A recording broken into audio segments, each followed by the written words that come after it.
Mazuariki in lane number 8, world junior champion 5 years ago, going very well. 2 Canadian Jamaicans in the race, and here's Chris Taylor, the national champion at both 200 and 400. Here's the man of the moment. He was 19.74 this year and the fastest in the semi-finals. Yeah, I think he's the one to watch. He really wants that gold medal, a successful junior, and I think this is his time.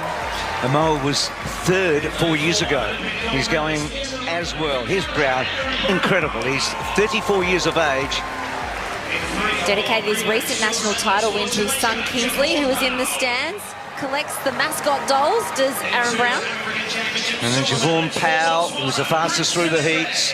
He was the one against Lockie. And then Salapi of Botswana, 2nd of the Africa Championships. And here's Lachlan Kennedy. Lockie Kennedy, the first Australian in 20... Ladies and gentlemen, before we go any further, you may subscribe to the channel for free in just 2 seconds if you enjoy these kinds of videos. All right, let's go back to our video. In the green of South Africa.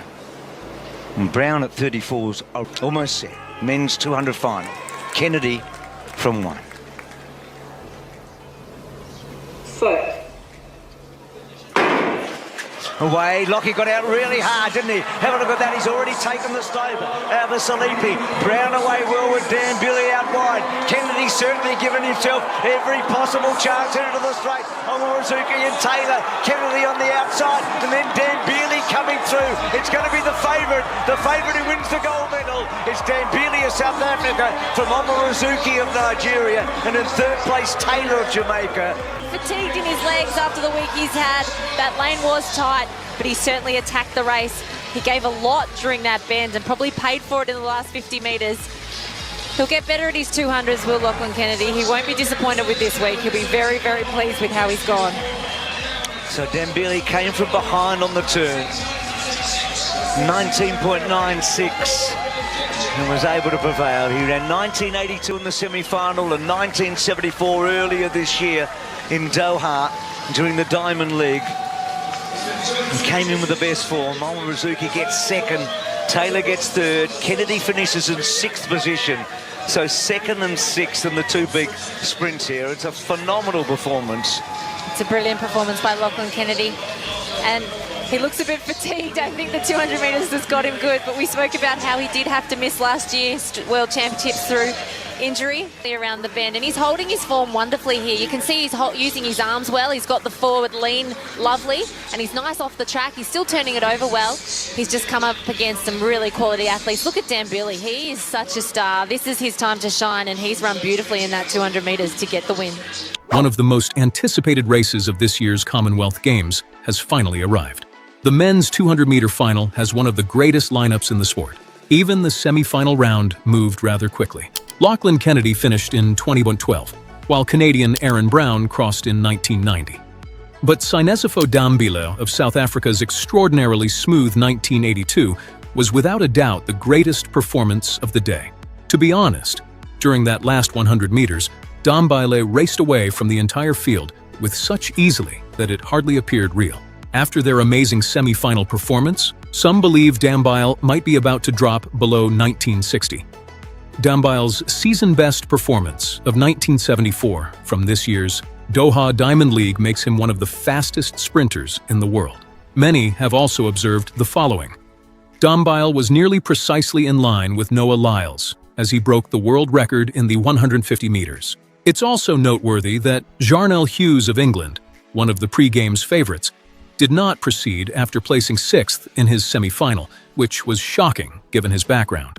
Additionally, Christopher Taylor and Javon Powell of Jamaica, Udodi Onwuzurike of Nigeria, Joseph Paul Amoa of Ghana, and Prince Selepe of Botswana also entered the final field with sub-2035 credentials. Usain Bolt set the current world and Commonwealth mark of 1919 in Berlin back in 2009, and it continues to loom over every sprinter that stands on that track, giving an indication of how rapidly this sport has advanced.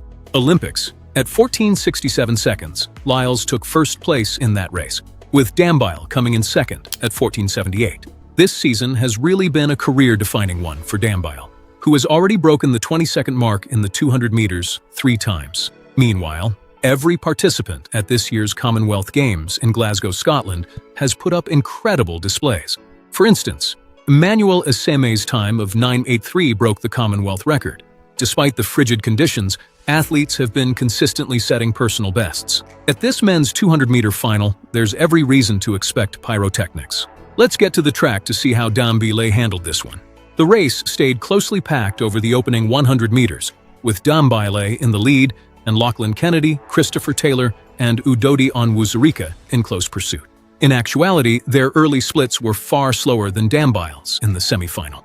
It's crucial to remember that this final took place at Scottstown Stadium, which has seen some of the biggest stories of the Games this week and can hold up to 11,000 fans.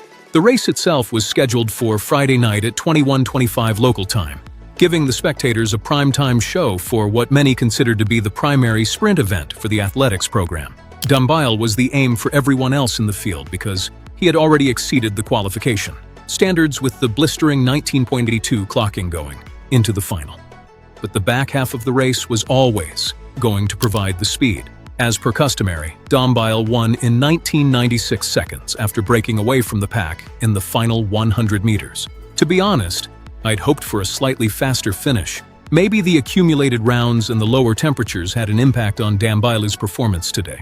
However, the South African gold medalist receives all credit for this clear-cut, well-earned victory.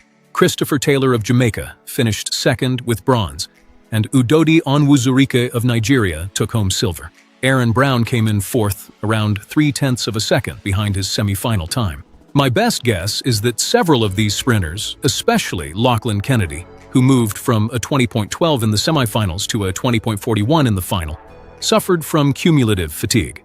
It's hard to say exactly what occurred between the semifinals and the final. Speaking later, Dambile described the race as extremely difficult because of the curve, and said that he had to consciously keep his cool to finish the assignment. Onwuzurike, for his part, was candid about the outcome as well. Despite the fact that his performance fell short of his expectations, he expressed his happiness at winning a medal and promised to come back for more. Another thrilling performance from this year's Commonwealth Games, and many congratulations to Sinesifo Dambile, the gold champion from South Africa. Thank you all for viewing. Please hit the like button, leave a comment with your thoughts on the race, and subscribe for more Commonwealth Games coverage if you like this analysis. Later, I'll see you.